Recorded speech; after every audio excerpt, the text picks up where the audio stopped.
بہکاوے drama بالآخر اپنی happy ending کی طرف پہنچ چکا ہے۔ زینت کی واپسی کا سن کے تو اسلم سدرا اور سٹور دونوں کو چھوڑ کے دم دبا کے بھاگنے والا ہے۔ زینت تو جب اپنی بڑی سی گاڑی میں زبیر کے گھر انٹر ہوتی ہے تو سدرا، شہانہ اور اماں ہکا بکا رہ جاتی ہیں، کیونکہ ان کا تو یہی خیال تھا کہ یہاں سے نکالے جانے کے بعد زینت قسم پرسی کی زندگی بسر کر رہی ہوگی، لیکن زینت کے تو ٹھاٹھ ہی نرالے ہیں۔ تو سدرا حسد اور جلن کے مارے اماں سے کہتی ہے کہ دیکھ رہی ہیں نا آپ، شریف عورتیں شوہر کے گھر سے نکالے جانے کے بعد اس حلیے میں تو نظر نہیں آتی، کتنی بنی سنوری ہے، اسے دیکھ کر تو لگتا ہی نہیں کہ اس کے شوہر نے اس کے اوپر اتنا برا الزام لگا کے گھر سے نکالا تھا۔ جبکہ زینت کو اب کوئی پرواہ نہیں، کیونکہ اسے پتا ہے کہ یہ زبانیں صرف زہر ہی اگل سکتی ہیں، اس لیے سدرا سے کہتی ہے کہ ہو گئی تمہاری بکواس، مجھے زبیر سے ملنا ہے، ہٹو میرے راستے سے۔ اب سدرا، شہانہ، اماں تینوں ہی مل کے زینت کا راستہ روکنے کی کوشش کرتی ہیں،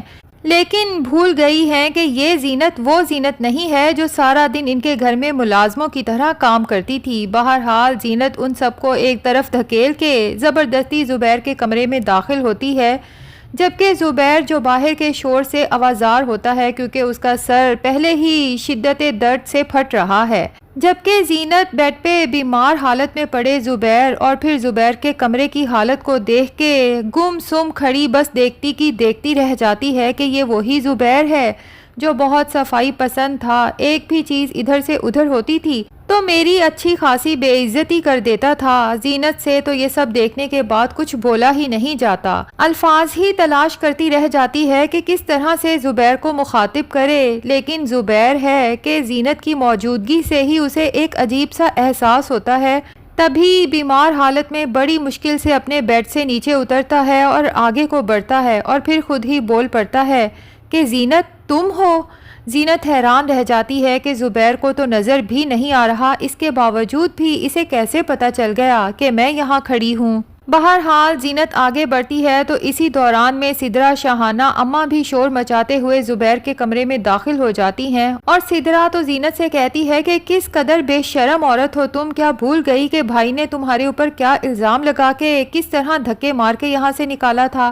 اس کے باوجود تم یہاں پہ کھڑی ہو، تمہیں تو شرم سے ڈوب مرنا چاہیے تھا۔ اور اماں زینت سے کہتی ہیں کہ جن قدموں سے آئی ہو نا انہی قدموں سے واپس لوٹ جاؤ، اور خبردار جو آج کے بعد تم نے اس گھر میں قدم رکھا ورنہ اپنے قدموں پہ واپس نہیں جاؤ گی۔ لیکن زینت بھی اماں کو سنا دیتی ہے کہ میں اپنی مرضی سے آئی تھی اور اپنی مرضی سے واپس جاؤں گی، اور مجھ سے سوچ سمجھ کے بات کریں، کیونکہ آپ کے سامنے کوئی عام زینت نہیں کھڑی جو آپ کے گھر میں نوکروں کی طرح کام کرتی تھی، بلکہ آپ کے سامنے اس وقت زینت فوڈ انڈسٹری کی مالک کھڑی ہے۔ زینت کا یہ کہنا تھا کہ سدرا، شہانہ اور اماں کو تو جیسے سانپ سونکھ جاتا ہے، ان سے تو مزید کچھ بولا ہی نہیں جاتا، جبکہ زبیر دل سے خوش ہوتا ہے اور آگے بڑھ کے زینت کے ہاتھ تھام لیتا ہے اور اسے کہتا ہے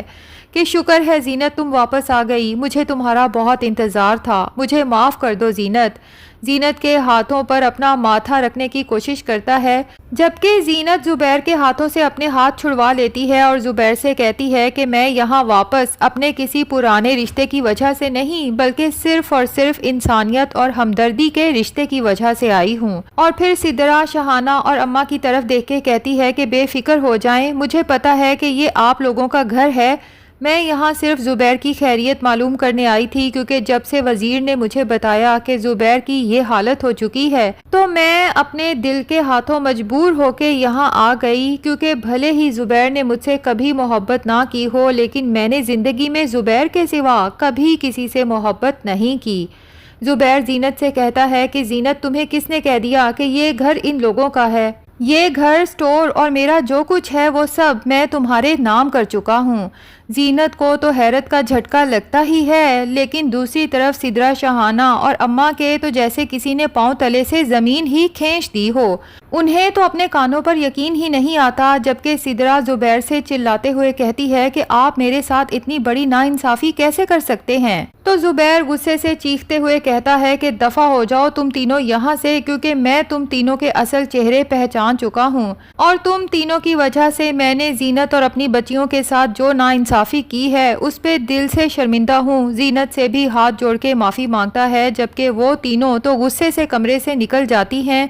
اور زبیر زینت سے کہتا ہے کہ زینت مجھے پتا ہے میں نے جو کچھ کیا تم مجھے معاف تو نہیں کرو گی، لیکن کم سے کم مجھے میری بچیوں سے تو ایک بار ملوا دو۔ میں اس کے علاوہ تم سے کچھ بھی نہیں چاہتا۔ یہ جو کچھ میرے ساتھ ہوا ہے مجھے میرے کیے کی سزا ملی ہے اور میں جانتا ہوں کہ مجھے باقی کی زندگی اسی سزا کے ساتھ گزارنا پڑے گی۔ جبکہ زینت زبیر کی طرف دیکھتی ہے اور سوچتی ہے کہ زبیر تو سچ میں اپنے کیے پہ اتنا پشیمان ہے، اور ساتھ ہی زینت کو صبا کی بات یاد آتی ہے جب وہ اداس سی ثنا سے کہہ رہی تھی کہ میری تمام دوستوں کے بابا ان کے ساتھ رہتے ہیں اور ان سے بہت پیار کرتے ہیں، کاش ہمارے بابا بھی ہم سے پیار کرتے اور ہمارے ساتھ رہتے۔ تو زینت زبیر کی طرف دیکھتی ہے اور کہتی ہے کہ زبیر میں نہیں چاہتی کہ آپ کی بچیاں آپ کو اس حال میں دیکھیں، کل تیار رہیے گا، میں خود آپ کو اچھے سے ڈاکٹر کے پاس لے کے جاؤں گی، کیونکہ وزیر مجھے بتا چکا ہے کہ آپ ٹھیک ہو سکتے ہیں، بس آپ کو بہتر علاج کی ضرورت ہے۔ زبیر تو جب یہ سب سنتا ہے تو دل سے خوش ہوتا ہے اور اسے یقین آ جاتا ہے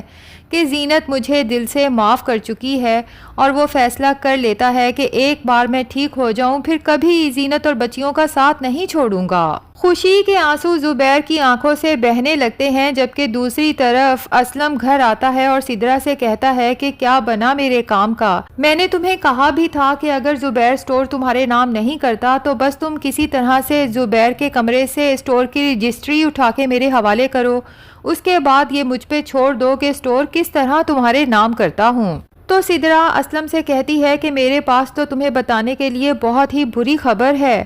وہ زینت زبیر کی زندگی میں واپس آ چکی ہے۔ اور اسی دوران اماں بھی اسلم سے کہتی ہیں کہ تمہیں پتہ ہے زبیر تو بتا رہا تھا کہ اس نے سٹور اور یہ مکان زینت اور بچیوں کے نام کر دیا ہے۔ اسلم تو جب یہ سب سنتا ہے اس کے چہرے پر ایک رنگ آتا ہے اور ایک جاتا ہے۔ ابھی وہ خود کو اس شوق سے نکال نہیں پایا تھا کہ زینت واپس آ گئی ہے، یعنی اسلم کے تمام راز کھلنے والے ہیں کہ دوسری بری خبر کہ زبیر سب کچھ زینت اور بچیوں کے نام کر چکا ہے، یعنی اسلم کے سارے پلانز دھرے کے دھرے رہ جائیں گے۔ تو اسلم بکھلایا ہوا کہتا ہے کہ نہیں نہیں، یہ نہیں ہو سکتا، ایسا نہیں ہونا چاہیے، جس پہ اماں کہتی ہیں اب ہمیں تو نہیں پتا کہ وہ سچ کہہ رہا تھا یا جھوٹ کہہ رہا تھا۔ اب اسلم تو پریشانی میں وہاں سے اٹھ کے چل دیتا ہے، جبکہ سدرا اماں سے کہتی ہے کہ اب اپنی خیر منائیں، اگر سچ میں زبیر یہ سب کچھ زینت کے نام کر چکا ہے تو پھر زینت آپ سب کو اسی طرح گھر سے دھکے دے کے باہر نکالے گی جس طرح ہم سب کے سامنے زبیر نے اسے دھکے دے کے یہاں سے نکالا تھا۔ میرا کیا ہے، میں تو اسلم سے شادی کر کے اس گھر سے چلی جاؤں گی۔ لیکن سدرا بی بی، اسلم کی حقیقت تو اب تمہارے سامنے کھلے گی، کیونکہ سدرا جو مسلسل اسلم کو کالز پہ کالز کر رہی ہے لیکن اسلم اس کا نمبر ہی بلاک کر چکا ہے، تو سدرا بہت پریشان ہوتی ہے کہ آخر یہ اسلم کہاں غائب ہے۔ اب ہو سکتا ہے کہ اسلم کی تلاش میں اس کے گھر تک پہنچ جائے، جبکہ اسلم دھکے مار کے اسے گھر سے نکال باہر کرے گا کہ دوبارہ یہاں آنے کی یا مجھ سے کانٹیکٹ کرنے کی ضرورت نہیں ہے۔ تم نے کیا سمجھا تھا کہ میں تمہاری خوبصورتی سے متاثر ہو کے تم سے شادی کرنا چاہتا ہوں؟ کبھی شیشے میں غور سے خود کو دیکھا ہے؟ اگر زبیر اپنا سٹور تمہارے نام کر دیتا تو شاید میں یہ کڑوا گھونٹ بھر بھی لیتا، لیکن اب تو کوئی چانس ہی نہیں ہے۔ اور سدرا کا دل تو ٹوٹ کے کرچی کرچی ہو جاتا ہے، جبکہ دوسری طرف ستارہ ہے جو اپنے تمام گناہوں پہ شرمندہ ہے اور اسے احساس ہو چکا ہے کہ دولت کے پیچھے بھاگنے کا کوئی فائدہ نہیں، عورت کے لیے گھر کی چار دیواری سے زیادہ محفوظ جگہ کوئی نہیں ہے، اس لیے وہ اسلم کو بلاک کر دیتی ہے۔ ویسے کیا خیال ہے ناظرین، وزیر کو بھی تو ستارہ کے ساتھ محبت ہوئی تھی، تو ڈرامے کی ہیپی اینڈنگ کے لیے ستارہ اور وزیر کی شادی کروا دینی چاہیے؟ کمنٹ سیکشن میں ضرور بتائیے گا۔ ویڈیو پسند آئی ہے تو لائک اور چینل کو سبسکرائب بھی ضرور کر دیں۔